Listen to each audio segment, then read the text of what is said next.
We're in Las Vegas, Nevada for another edition of HBO Pay-Per-View Boxing, featuring a matchup of the sport's two best 140-pound fighters, as Terence Crawford, now 28-0 with 20 knockouts and climbing the pound-for-pound list, takes on fellow undefeated titleist Victor Postol, also 28-0 and coming off an impressive knockout win over Lucas Matisse. Before our main event, we have a three-fight undercard. It kicks off with a matchup in the light heavyweight division. It's Alexandr Gvozdik, a very good prospect from Ukraine, takes on veteran Tommi Karpensi. Then we move down the scale to welterweight for a matchup between Francisco Chia Santana and Jose Benavides Jr. And our undercard wraps up with another look at fast-rising featherweight Oscar Valdez, who squares off with fellow undefeated Argentine puncher Matias Rueda for a 126-pound title belt. Terence Crawford versus Victor Postol is being brought to you by MGM Grand, live from Las Vegas. Cerveza Tecate, born bold. Hands of Stone, the true story of Roberto Duran, starring Edgar Ramirez, Robert De Niro, and Usher Raymond, in theaters everywhere, August 26. And by HBO Pay-Per-View, the best in pay-per-view entertainment, brought to you by HBO.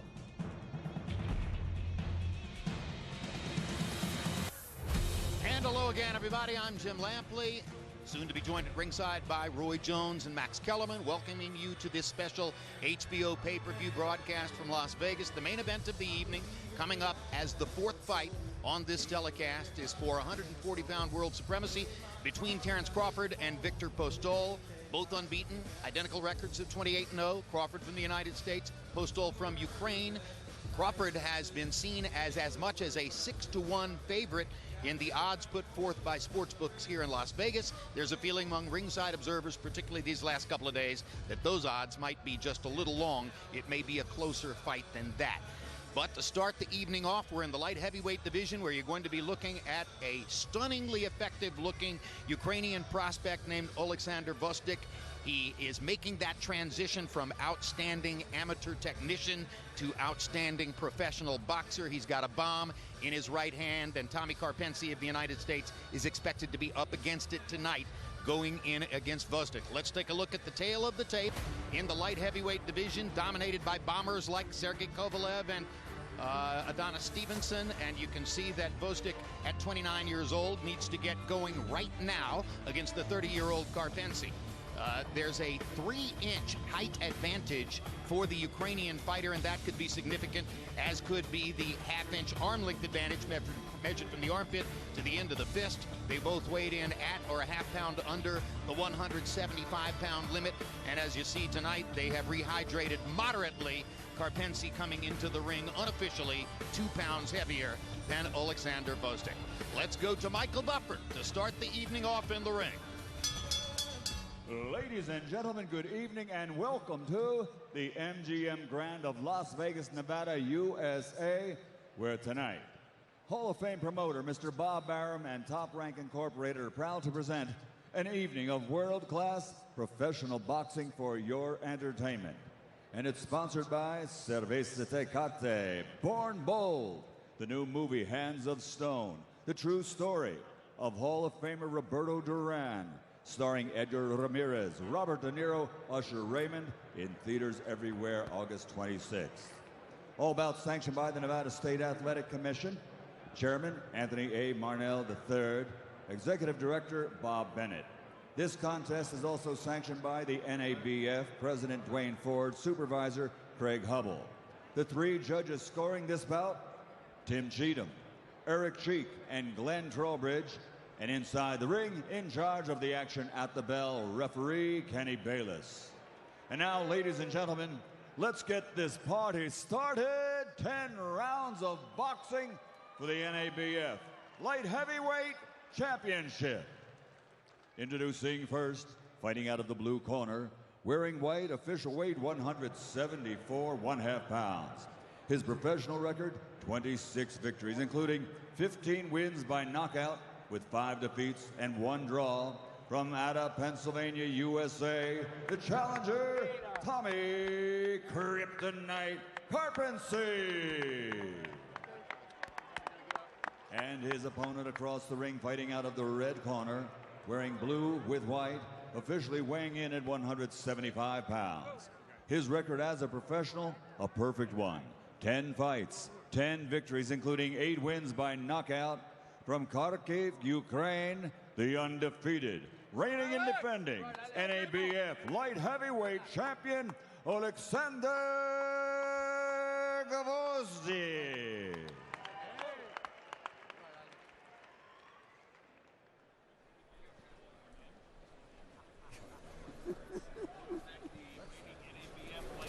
Okay, blue corner, red corner. Trunks are okay on both sides. Gentlemen, we went over the rules in the dressing room, but I want to caution you again to keep this fight clean at all times, protect yourself at all times, and what I say you must obey. Good luck, touch them up. Gvozdik is the latest product of Ukraine that looks like he has a very bright future in boxing. This kid is really good. In his most recent fight, Gvozdik took on Najib Mohammadi. Mohammadi you saw last summer as a third-round knockout victim against Sergey Kovalev.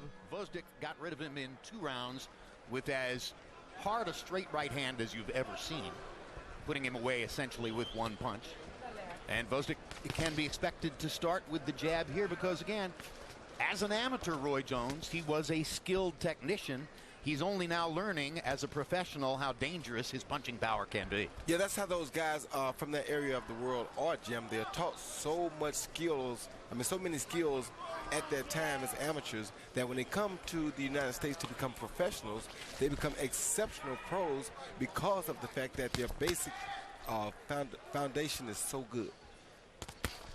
And sometimes they don't even know what their potential may be for the pro game. Remember, the great story about Sergey Kovalev is that he came to Don King's heavyweight camp in eastern North Carolina and mentioned Don Turner, not Don King, Don Turner's heavyweight camp in eastern North Carolina, and mentioned early on to Turner that his concern was, I'm not sure I have enough power to be an effective professional. And after a day or two, Turner said, don't worry about that part. You'll be all right. Now Karpensi knocking Gvozdik back into the ropes. Yeah, Karpensi is a guy who has a lot of experience as well, Jim. I used him as a sparring partner before I fought Joe Calzaghe. So Karpensi has been in the ring with the best of the best. He knows how to maneuver himself in there. However, he has had a rocky up and down type of a career, so, we'll see what he brings tonight. Well, he fought Adonis Stevenson, and that's not an easy assignment. Ultimately went away in the face of Stevenson's big bombs, and we'll see if he can handle the punching power of Gvozdik. Oh, just dropped Gvozdik. And down goes Gvozdik on a Karpensky right hurt. hand. Gvozdik And is close. hurt bad. 5, First knockdown 6, of Gvozdik's 7, professional career. No, I know this is the first fight of an undercard, but televised portion, but this would be a monster upset if Karpensy could stop him here. Sure would. He got to take his time, though, but not get caught himself. If he gets caught Karpensky himself, going after him in a hurry. Gvozdik trying to back up, create a little distance, slow this down. He got a couple of extra seconds as Kenny Bayless paused to say, are you really all right? well, he just landed a good shot on Karpensky, too, and it stopped Karpensy from coming at him anymore. Just as you guys were talking about the little kind of tricks of the trade that Karpensy knows, he used one to land that right hand, a beautiful shot to floor Gvozdik. So an educational experience for Gvozdik, who's heavily favored here, and now lands a little right hand and a left hook to reestablish himself a little bit in the fight. Oh, and that hurt him again, Jim. That's right. The left hand got to him one more time. And it's bad because he had just hurt Karpensy with a good straight right hand. Then he got countered with a straight left that hurt him. So we've got a fascinating fight in the light heavyweight division as the star prospect Gvozdik is knocked out in the first round by Tommi Karpensi. Okay, take a deep breath, okay? Got you cold, that's all right, it happens in boxing, okay? Get some water. Look, still one more round, still be careful, okay? Don't go try anything different, don't get careless. We got plenty of rounds, okay? We got plenty of rounds. So right now, this next round, I want you to recover a little bit more. Move around, jab, jab. Don't take too many chances. If he gets too close to you, hold him if you have to hold, all right? Until the ref breaks it up. For this next round, fight it smart, okay? Jab, jab, 1, 2, 1. Keep it on the outside. No need to exchange. Give me one more round like that, all right? I want you to recover. Here you see Karpensy just laying in, waiting for the mistake, and then bing, there goes a right hook that really dropped Gvozdyk because he wasn't ready for it. There's a beautiful right hook right on the chin that Gvozdyk had no clue was coming, and it's always the ones that you don't see coming that do all the damage. Karpensi has produced the unexpected before. He had a win over Chad Dawson, and that was completely unexpected at the time when it took place, although Dawson, of course, was fading at that point in his career. But this could be another step forward for Karpensi if he could capitalize on that first-round knockdown of Gvozdyk. Doesn't matter what you did in the amateurs, and he was a decorated amateur, Gvozdyk. Doesn't matter how good you've looked as a young professional. You got to find out if a guy can take a punch in the pros, if he can overcome adversity. You heard Robert Garcia in the corner say, just use this round to clear your head. And what Gvozdyk does good is the same thing that most of those guys from that region do. They throw a few pity-pat punches to set you up for the big one, and then bing, here comes the home run. And that's what he's been doing in this fight so far. Gvozdyk, that is.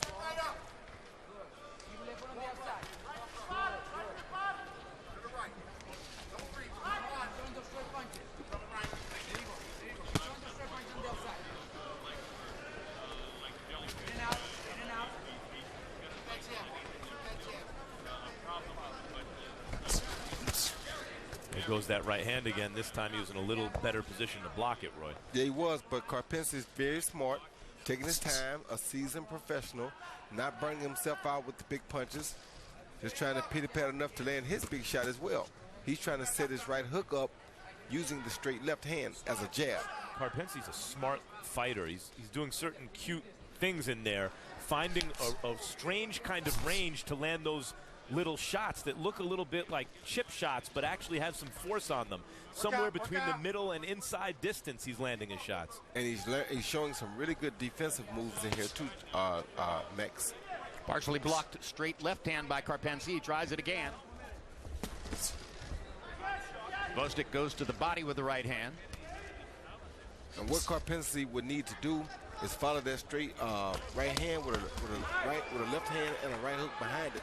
Then he would land. But he's only trying to land a straight left behind the right hand of Gvozdyk. Couple of good combinations here by Gvozdyk, who is regaining his confidence after that first round. And I'm wondering, Roy, should Karpensi have been more aggressive here in round two and put more pressure on Gvozdyk? No, he should have been more aggressive in round one when he dropped him, because he had him hurt really, really bad, Jim. And there's no guarantee that he's going to hurt him that bad again. So when he had him in round one, when you come in as the B-side fighter, if you ever get the main fighter hurt, you have to try to finish him. Now, he's landing some big shots right now, but Gvozdyk seems to be taking them pretty well. So we'll have to hope, in his case, that he can land another big shot.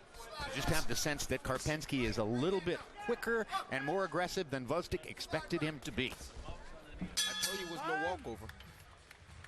Good little fight so far.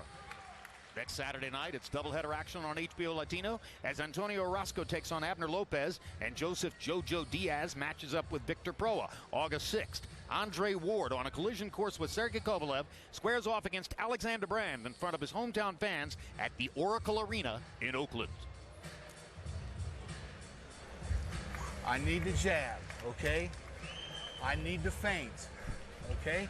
If you get against them ropes, drop down, throw that left hand and follow it in. I'm trying to pace myself. I know.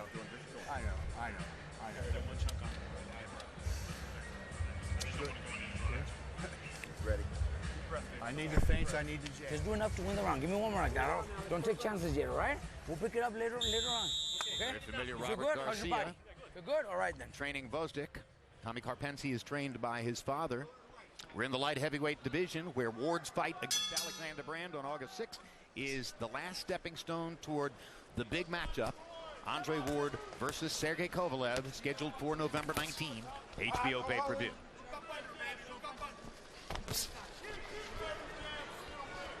.10-8 round in the first round for Tommy Karpensi, and now Harold Letterman scores the second round for Gvozdyk.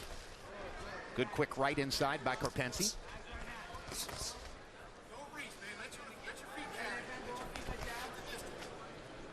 Gvozdyk showing more movement on his feet now, early in round three. Good body shot by Gvozdyk. He felt he was a little too stationary in round one. But what happened to him, Jim, was he did get stationary for a moment. He threw punches and he stayed in the same place. You cannot stay in the same place after you throw punches, especially against a seasoned veteran like Tommi Karpensi. No backhand. So now he's learned already, and he's moving after he throws the big punches.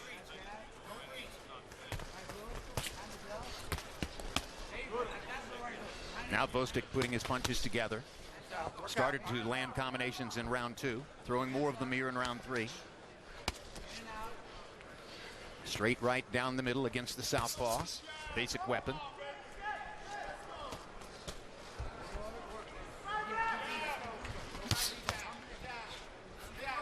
Karpensi has a strong right hook, Jim. Very strong right hook. Don't know if he'll get to land it again like that, but it's very strong. Now Gvozdik knows it, though, so he's aware of it. Keeping those hands high, not relaxing after he punches. Doing some brilliant boxing now to keep that right hook off of him. Gvozdik showing you he can slide from side to side on his feet. Technique not all 175-pound fighters are going to master.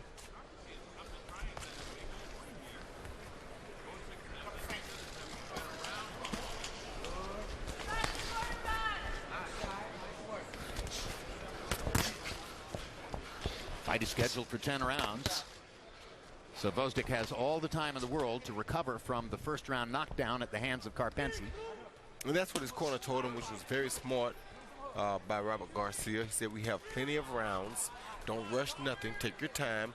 I want you to recover a little bit more before you start to mount a real attack. And he did just that. And what's developing now is a boxing match in which Gvozdik is the busier, more active fighter. Much more active, much more busy. Karpensi taught Gvozdik first round knockdown that he has to respect them. And now they're settling into an actual boxing match. Yeah, this is not one of the guys that you're going to hit one time and he's going to lay down. Gvozdik landed a short right hand inside as the third round came to a close. What? What's the matter? Huh? What? No, I'm okay. I'm just Good. Huh? you can't fucking. What? He ain't that good. Come on, you gotta keep pacing myself. That's right. Just take Breathe, breathe. That's right. Come on. Work with some jabs in. Just jab. That nose, that nose. Work around the jab a little bit, buddy. Okay? Jab a little bit. Let's go.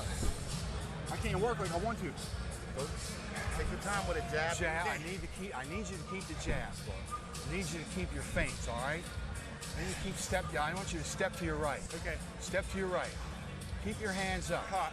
All right. Work inside a little bit. Be inside. Look for that little overhand like you threw a couple times. I just gotta keep my pace good. Good. Here you go. Just keep doing what you're doing. Come on.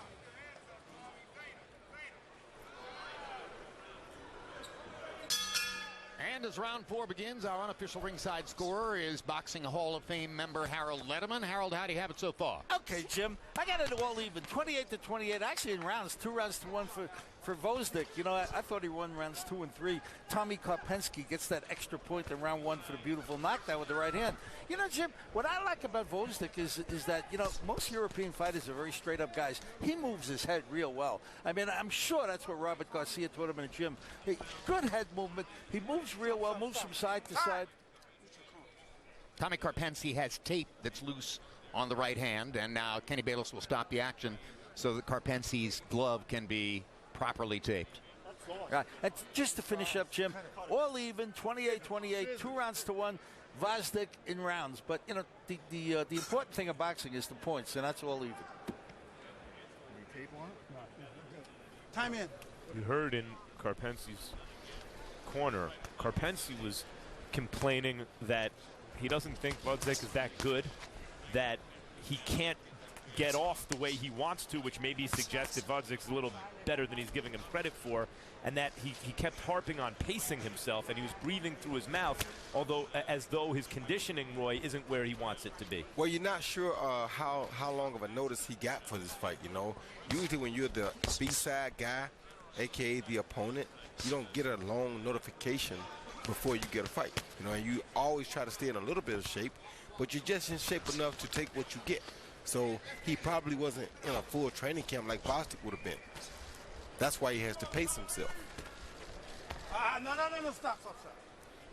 No. I wonder if the frustration Karpensi was relating in the corner has more to do with that idea. It that does. He's not conditioned to the point that he feels he could execute the things he sees, or is Gvozdyk in his own way doing things to make him better than he seems to be to Karpensi? No.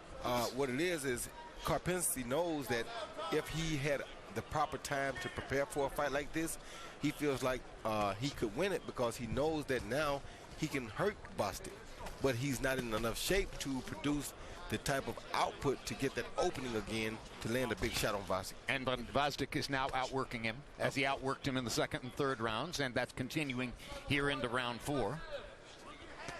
And Gvozdyk is a very good boxer with great technique, going left, going right, not staying right in front of Karpensi right now, which is something that he learned from that first round. Gvozdyk, an Olympic bronze medalist. Sometimes the guys who win silver medal, like Golovkin, or bronze medal, like Gvozdyk, come out with more motivation coming into the pros. They haven't reached that goal that they wanted to reach, the gold medal. And so they're a little less satisfied coming in. Like Roy Jones Jr. Like Roy Jones Jr., who wound up with a bogus silver medal. And the International Olympic Committee, in its infinite wisdom, has never yet given Roy Jones the gold medal he deserved from the Seoul Olympics in 1988. Good right hand by Gvozdyk.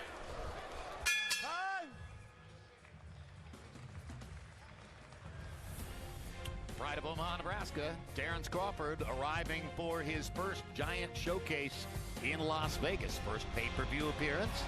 A lot of people thought maybe this fight would take place in Omaha, where he's building a following and proving that he can sell out a 20,000-seat arena over and over.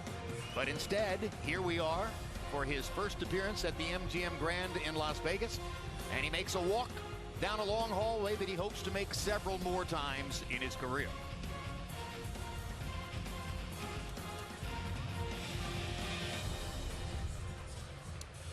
When you got him in the ropes too, his hands are right here, so go behind the elbows. Go hard inside the arena. Right? Some water.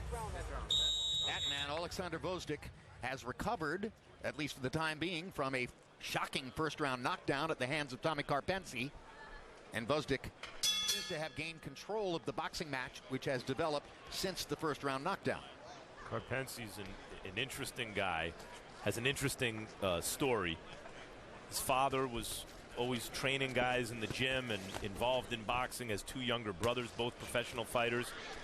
Has a degree in nursing, a bachelor's degree in nursing, and worked full-time as a nurse until not that long ago, where he became a full-time fighter.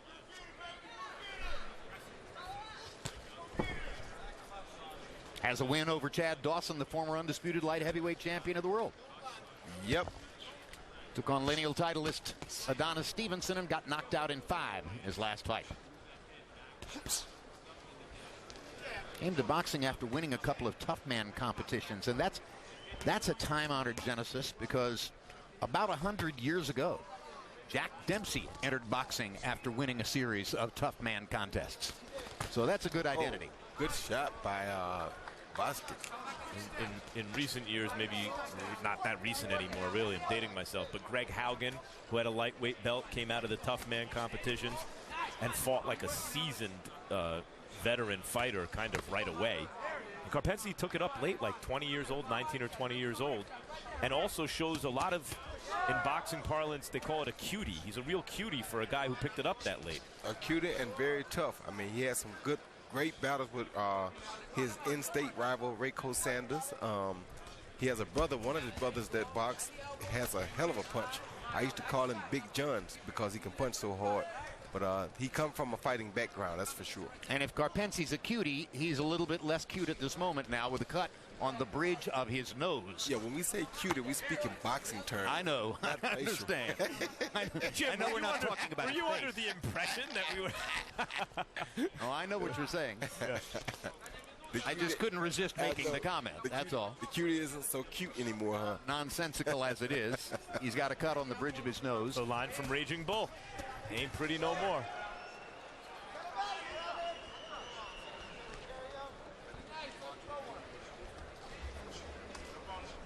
so much of boxing is opportunity. Roy, you pointed out the kind of disadvantage that fighters who are not as connected, don't have the glossy records, the disadvantage therein compared to the what is called the A-side fighter that has the promotional money behind them. Look at this. Well, he got the heart of a champion now. You got to worry about that. It has the look of a last-ditch rally.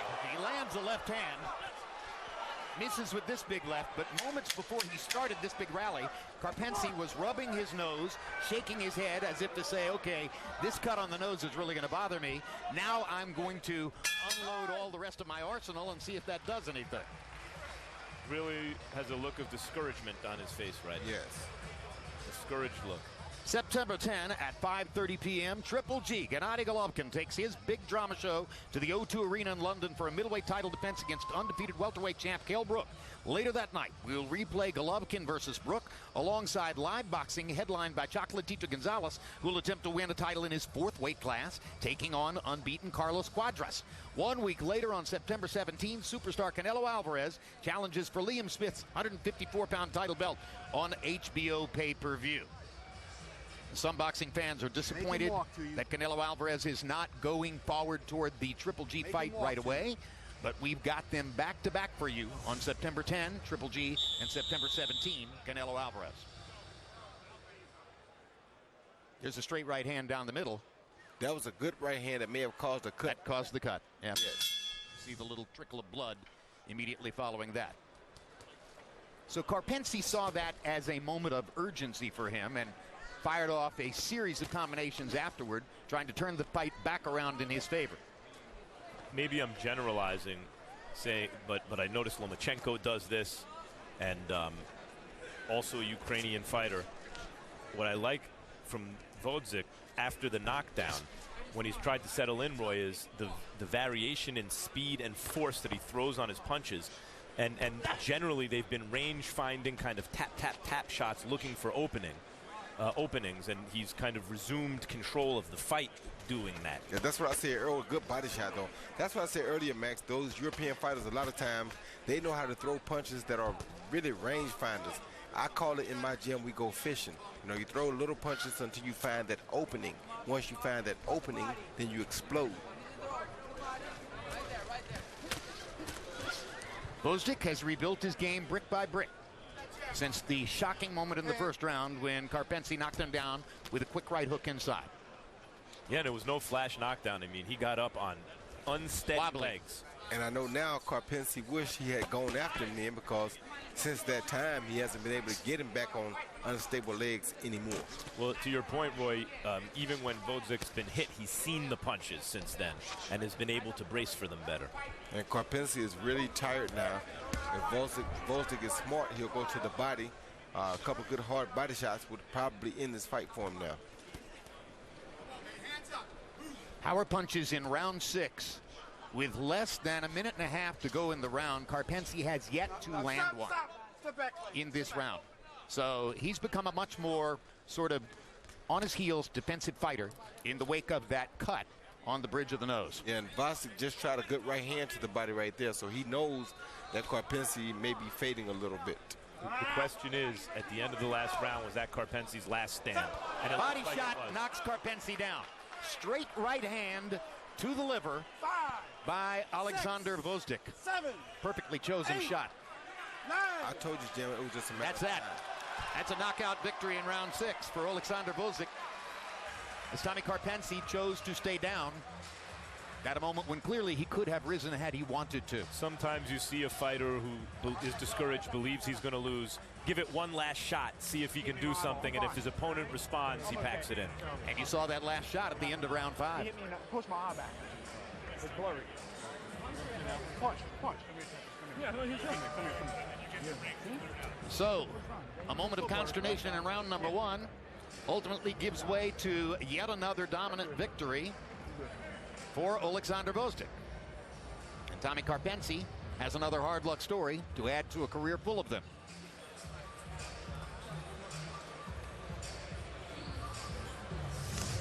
Here you see Karpensi. At this time, we have seen him mess with the eye a couple times. And that straight right there hit the eye again. and he hit it right there. You see his hand on his eye. His eye was pretty hurt. I think the knuckle pushed the eyeball back, and I think it caused his vision to blur. Then that straight right to the body gave just another reason to go down, but I knew a good body shot would cause problems at that point because he was so fatigued. Predicted it perfectly, Roy. You said a body shot could get him out of there, and that was in fact the case. It was kind of a delayed reaction knockdown. Karpensi evaluated the effect of the body shot and said, I'll take a knee. Good enough reason to stop fighting at that point.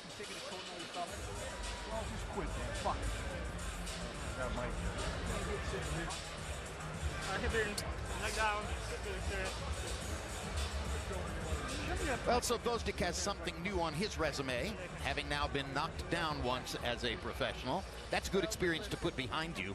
Very good experience, and he learned from it because, as you notice, after that knockdown, anytime he got through throwing big punches or combinations, he either moved out to the left or to the right, never staying right there in front of the target. Michael Buffer is standing by with the particulars on the knockout.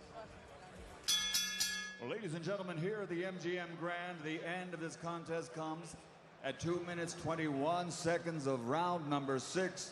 The winner by knockout victory, still the undefeated NABF light heavyweight champion from Ukraine, Alexandr Gvozdik. And you see the vicious cut across the bridge of the nose. Final CompuBox numbers, Gvozdyk landing 101 out of 397. They're equal at 25%. Karpensi matched Gvozdyk's pace for the first round and a half and then gradually ebbed away as Gvozdyk was more and more active and more in control. Power punches, Gvozdyk landing 91 out of 268. That's not an overwhelmingly high percentage, but it was good enough. As the punches got the damage done, ultimately forcing Karpensi to take a knee and stay down. So we are in Sin City for a big night of HBO pay-per-view boxing, and next up, French